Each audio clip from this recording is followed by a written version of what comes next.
Yesterday I actually caught a bus in Gracemount in Councillor McGuinness's ward, and I think it's fair to say that I could have walked to the next bus stop. It was so close in the time it took for that bus to load.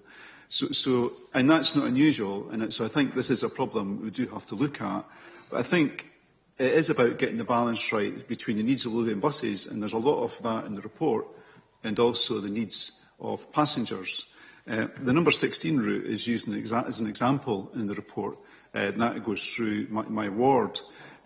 So I think over the whole of that route, the saving is estimated to be 5 minutes if that change goes through. So you're maybe looking at losing perhaps 20–25% of the stops to achieve that kind of saving. But for a typical journey from Oxgang, say, into the city centre, which is probably the typical journey, the saving is only 2.5 minutes. That saving is quite quickly lost for the passenger if they have to walk extra distance from their home to the stop, and then from the destination stop to wherever they're going to shop or wherever. So I think we have to be mindful of the door-to-door journey time rather than the stop-to-stop journey time, if this is actually about getting more people to use the bus. But I've got two questions, and it'd be good if I could just take them in turn, really. The first one is so accepting that this is worth looking at, is what we're doing compatible with the Public and Accessible Transport Action Plan 2013 to 2020?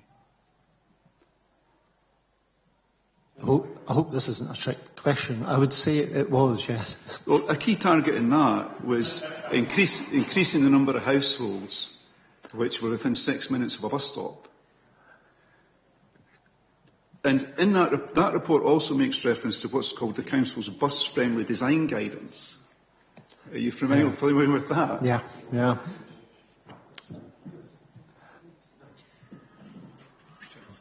So it says research suggests that the 200 to 250 metres cut-off walking distance, especially for people with mobility difficulties. Beyond that, bus use, especially by people with walking difficulties, declines rapidly. So there is an issue here. So we do recognise that perhaps some stops are too close together, but there is a risk by removing stops. The most vulnerable people in the city then have less access to public transport. And so in the back of the report, that's not represented as either a qualities issue or as a risk. So I guess what I'm looking for is some reassurance that that's on your radar, and we will consult with groups that have got interest in that area.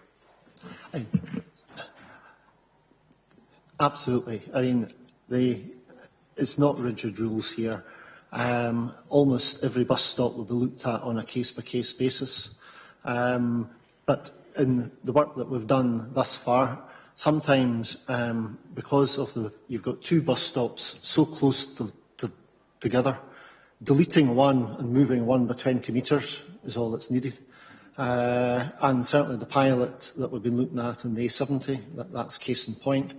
But I mean, I think basically the question you asked me, I think it's on the same theme as the ones that have been around, is giving you that reassurance that each bus stop will be looked at on a case-by-case basis, and the needs around it and the impact of any changes brought to bear will be developed, and that will be consulted upon.